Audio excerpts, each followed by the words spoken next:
Potato ചോപ്പാണ് ഇന്ന് ഞാൻ ഉണ്ടാക്കുന്നത്. ഉരുളക്കിഴങ്ങ് വെച്ചിട്ടുണ്ടാക്കുന്ന നല്ല ടേസ്റ്റി ആയിട്ടുള്ളൊരു സ്നാക്കാണ്. ഇതിൻ്റെ ഉള്ളിൽ ഫില്ലിംഗ് ആയിട്ട് വെച്ച് കൊടുക്കുന്നത് ചിക്കനാണ്. അപ്പോൾ നിങ്ങൾക്ക് ഇഷ്ടമുള്ള ഫില്ലിംഗ് വെച്ച് കൊടുക്കാം. ഞാൻ ഇന്ന് ചിക്കനാണ് വെച്ചിരിക്കുന്നത്. വെജിറ്റബിൾ ഫില്ലിംഗ് ഒക്കെ ആണെങ്കിലും നല്ല ടേസ്റ്റ് ആയിരിക്കും. അപ്പോൾ ഇത് നമ്മൾ പൊട്ടാറ്റോൻ്റെ ഉള്ളിലാണ് ഈ ഫില്ലിംഗ് വെച്ച് കൊടുക്കുന്നത്. അപ്പോൾ നല്ല ടേസ്റ്റി ആയിട്ടുള്ളൊരു സ്നാക്കാണ്. അപ്പോൾ എങ്ങനെയാണ് ഇത് ഉണ്ടാക്കുന്നത് നമുക്ക് നോക്കാം. ഇതിന് വേണ്ടിയിട്ട് 2 വലിയ ഉരുളക്കിഴങ്ങാണ് ഞാൻ എടുത്തിരിക്കുന്നത്. ഇത് നന്നായിട്ട് വേവിച്ചിട്ട് അതിൻ്റെ തൊലിയൊക്കെ കളഞ്ഞ് എടുത്ത് വെച്ചിരിക്കുകയാണ്. ഉപ്പ് ചേർത്തിട്ടാണ് ഇത് വേവിച്ചിട്ടുണ്ടായിരുന്നത്. ഇനി പൊട്ടാറ്റോ നമുക്ക് നന്നായിട്ടൊന്ന് മാഷ് ചെയ്തെടുക്കണം. ഒരു ഫോർക്കോ അല്ലെങ്കിൽ പൊട്ടാറ്റോ മാഷറോ മറ്റോ വെച്ചിട്ട് ഇതുപോലെ നന്നായിട്ടൊന്ന് മാഷ് ചെയ്തെടുക്കുക. കട്ടയൊന്നും ഇല്ലാതെ നന്നായിട്ട് മാഷ് ചെയ്തതിന് ശേഷം ഈ ഉരുളക്കിഴങ്ങ് ഞാനൊരു ബൗളിലേക്ക് ഇട്ട് കൊടുത്തിട്ടുണ്ട്. ഇനി നമുക്കിതിലേക്ക് 2 ടേബിൾ സ്പൂൺ കോൺഫ്ലോർ ചേർത്ത് കൊടുക്കാം. എന്നിട്ട് കോൺഫ്ലോർ ചേർത്തിട്ട് ഇത് നന്നായിട്ടൊന്ന് കുഴച്ചെടുക്കുക. ഉരുളക്കിഴങ്ങ് കുറച്ചൊന്ന് ടൈറ്റായി കിട്ടാൻ വേണ്ടിയിട്ടാണ്. അപ്പോൾ നന്നായിട്ടൊന്ന് കുഴച്ചെടുക്കുക.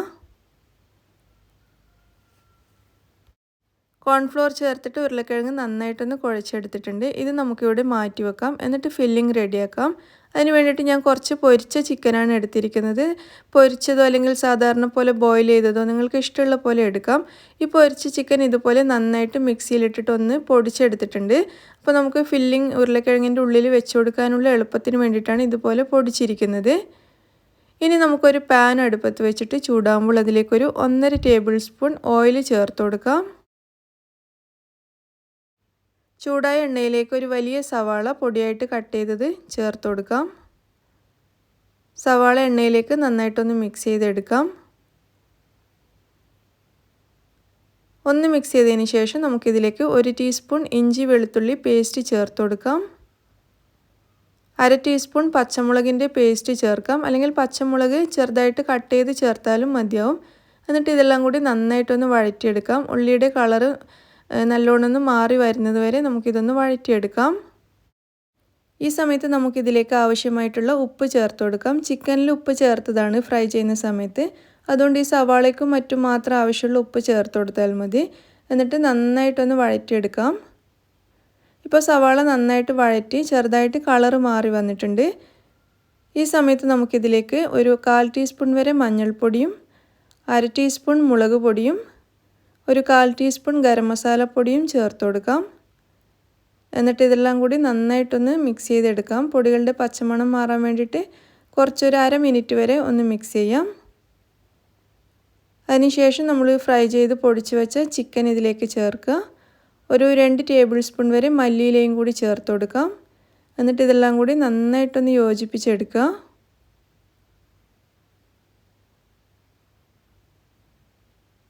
ചിക്കൻ ചേർത്തിട്ട് നല്ലോണം ഒന്ന് മിക്സ് ചെയ്തിട്ടുണ്ട്. നമ്മുടെ ഫില്ലിംഗ് ഇവിടെ റെഡി ആയിട്ടുണ്ട്. ഇത് നമുക്ക് മാറ്റി വെക്കാം. ഇനി കയ്യിലൊരൽപ്പം എണ്ണ തടവിയിട്ട് നമ്മൾ നേരത്തെ റെഡിയാക്കി വെച്ച ഉരുളക്കിഴങ്ങിൽ നിന്നും ഒരു ഉരുള എടുക്കുക. അപ്പോൾ ഇതിൻ്റെ വലിപ്പം എന്ന് പറയുന്നത് നിങ്ങളുടെ ഇഷ്ടത്തിനനുസരിച്ച് എടുക്കാം. വലിയ സ്നാക്സാണ് വേണ്ടതെങ്കിൽ വലിയ ഉരുള എടുക്കുക, ചെറുതാണെങ്കിൽ ചെറിയ ഉരുള എടുക്കുക. അത് ഓരോരുത്തരുടെ ഇഷ്ടത്തിനനുസരിച്ച്. അപ്പോൾ ഈ ഉരുള നമുക്ക് കൈവെള്ളയിൽ വെച്ചിട്ട് ഇതുപോലെ നന്നായിട്ട് പരത്തിയെടുക്കാം. എത്ര നേരിയതാക്കാൻ പറ്റുന്നോ അത്രയും നേരിയതാക്കിയിട്ട് പരത്തുക. അതിനുശേഷം നമ്മൾ ഉണ്ടാക്കിയ ഫില്ലിങ്ങിൽ നിന്നും ഒരു 1.5 ടേബിൾ സ്പൂൺ വരെ ഞാൻ ഇതിലേക്ക് വെച്ച് കൊടുക്കുന്നുണ്ട്. നമ്മൾക്ക് ഇതിലേക്ക് പറ്റുന്ന അത്രയും വെച്ച് കൊടുക്കണം. ഫില്ലിംഗ് നല്ലോണം വെച്ച് കൊടുത്താൽ നല്ല ടേസ്റ്റ് ആയിരിക്കും. അപ്പോൾ നമുക്ക് പറ്റുന്ന അത്രയും ഫില്ലിംഗ് ഇതിൻ്റെ ഉള്ളിലേക്ക് വെച്ച് കൊടുക്കാം. ഫില്ലിംഗ് വെച്ച് കൊടുത്തതിന് ശേഷം ഇത് നമുക്ക് നന്നായിട്ടൊന്ന് കവർ ചെയ്തെടുക്കാം. ഫില്ലിംഗ് നന്നായിട്ട് ഇതുപോലെ അമർത്തി വെക്കുക. എന്നിട്ട് ഇതുപോലെ ഒന്ന് കവർ ചെയ്തെടുക്കാം. എല്ലാ ഭാഗവും ഈ ഉരുളക്കിഴങ്ങ് കൊണ്ട് നന്നായിട്ടൊന്ന് ഒട്ടിച്ചെടുക്കുക. നന്നായിട്ടൊന്ന് ഒട്ടിച്ചതിന് ശേഷം ഇത് നല്ലൊരു ഉരുളയാക്കി മാറ്റിയെടുക്കാം. ഇതുപോലെ കയ്യിൽ വെച്ചിട്ട് ഉരുട്ടി നല്ലൊരു ഉരുളയാക്കി മാറ്റിയെടുക്കുക.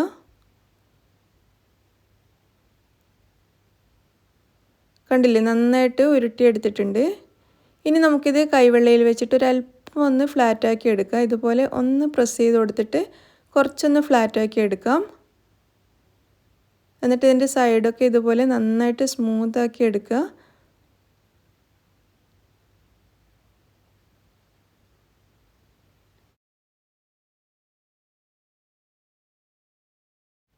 അപ്പോൾ നമ്മുടെ ഒരു പൊട്ടാറ്റോ ചോപ്പ് ഇവിടെ റെഡി ആയിട്ടുണ്ട്. ഇത് ഞാനൊരു പ്ലേറ്റിലേക്ക് മാറ്റി കൊടുക്കുകയാണ്. ഇതേപോലെ നമുക്ക് മുഴുവനും റെഡിയാക്കി എടുക്കാം. ഒരു 8 എണ്ണം ഞാനിവിടെ ഉണ്ടാക്കി വെച്ചിട്ടുണ്ട്. അപ്പോൾ ഇനി ഇത് നമുക്ക് ഫ്രൈ ചെയ്യാണ് വേണ്ടത്. അതിന് വേണ്ടിയിട്ട് ഞാനിവിടെ ഒരു മുട്ടയും കുറച്ച് ബ്രെഡ് ക്രംസും എടുത്ത് വെച്ചിട്ടുണ്ട്.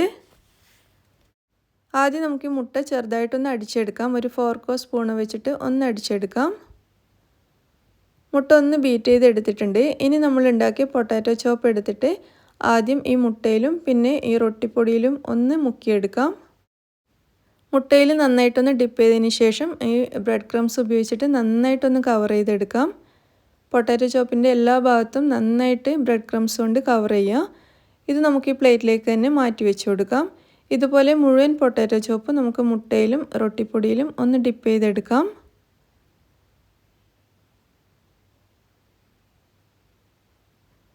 എല്ലാം ഇതുപോലെ ചെയ്ത് വെച്ചിട്ടുണ്ട്. ഇനി ഇത് നമുക്ക് നന്നായിട്ടൊന്ന് ഫ്രൈ ചെയ്തെടുക്കണം. ഫ്രൈ ചെയ്യാൻ വേണ്ടിയിട്ടുള്ള എണ്ണ നന്നായിട്ട് ചൂടായിട്ടുണ്ട്.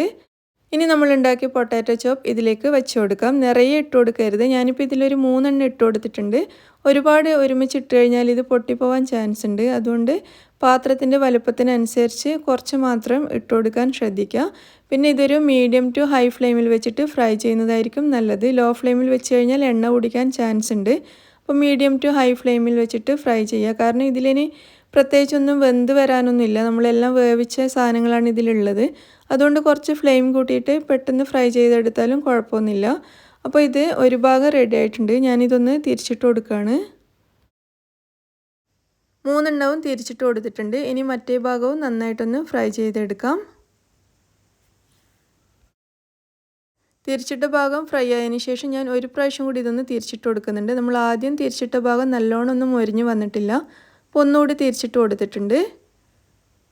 ഇപ്പോൾ നമ്മുടെ പൊട്ടാറ്റോ ചോപ്സ് നന്നായിട്ട് ഫ്രൈ ആയി വന്നിട്ടുണ്ട്. ഇനി ഇത് നമുക്കൊരു പ്ലേറ്റിലേക്ക് മാറ്റി കൊടുക്കാം. ഇത് കണ്ടില്ലേ, നന്നായിട്ട് 2 വശവും മൊരിഞ്ഞ് വന്നിട്ടുണ്ട്. ഞാനിതൊരു പ്ലേറ്റിലേക്ക് മാറ്റുകയാണ്. പ്ലേറ്റിലേക്ക് മാറ്റുന്ന സമയത്ത് തന്നെ ഇതേപോലെ എണ്ണ നന്നായിട്ടൊന്ന് കളഞ്ഞതിന് ശേഷം മാറ്റാം. കുറച്ച് സമയം ഇതേപോലെ പിടിച്ച് നിൽക്കുമ്പോൾ എണ്ണയൊക്കെ ചീനച്ചട്ടിയിലേക്ക് തന്നെ അങ്ങ് പൊയ്ക്കോളും. നമുക്ക് ബാക്കിയുള്ള പൊട്ടാറ്റോ ചോപ്സ് മുഴുവൻ ഇതേപോലെ ഫ്രൈ ചെയ്തെടുക്കാം. അങ്ങനെ നമ്മുടെ നല്ല ടേസ്റ്റി പൊട്ടാറ്റോ ചോപ്സ് ഇവിടെ റെഡി ആയിട്ടുണ്ട്. ഈ ഫില്ലിങ്ങോട് കൂടിയിട്ട് ഇത് കഴിക്കാൻ നല്ല ടേസ്റ്റാണ്. ചിക്കൻ ഫില്ലിംഗ് വെച്ച് കൊടുത്തുകൊണ്ട് ഒരു പ്രത്യേക ടേസ്റ്റാണ് ഇതിന്. അപ്പോൾ നിങ്ങൾക്ക് വേണമെങ്കിൽ ഇതിൻ്റെ ഉള്ളിൽ മുട്ടയുടെ ഫില്ലിംഗ് വെച്ച് കൊടുക്കുക. അതായത് മുട്ട പുഴുങ്ങിയിട്ട് വെച്ച് കൊടുക്കാം. അതല്ലെങ്കിൽ വെജിറ്റബിൾ ഫില്ലിംഗ് വെച്ച് കൊടുക്കാം. അതൊക്കെ ഓരോരുത്തരുടെ ഇഷ്ടത്തിനനുസരിച്ച് ചെയ്യാം. മുട്ടയുടെ ഫില്ലിംഗ് വെച്ചിട്ട് ഞാൻ ചെയ്തിട്ടുണ്ടായിരുന്നു. നല്ല രുചിയുണ്ടായിരുന്നു. അപ്പോൾ നിങ്ങളെല്ലാവരും ഇതൊന്ന് ട്രൈ ചെയ്ത് നോക്കുക. നല്ല എളുപ്പത്തിൽ ഉണ്ടാക്കിയെടുക്കാൻ പറ്റിയ ഒരു സ്നാക്കാണ്. അപ്പോൾ നമുക്ക് ഇഫ്താറിനൊക്കെ ഉണ്ടാക്കാൻ പറ്റിയ നല്ല സൂപ്പറായിട്ടുള്ള ഒരു ചായക്കടിയാണ്. നിങ്ങളെല്ലാവരും ട്രൈ ചെയ്ത് നോക്കിയിട്ട് നിങ്ങളുടെ അഭിപ്രായം അറിയിക്കുക. നിങ്ങൾക്കിത് ഇഷ്ടമാവുകയാണെങ്കിൽ ലൈക്ക് ചെയ്യാനും ഷെയർ ചെയ്യാനും മറക്കരുത്. താങ്ക്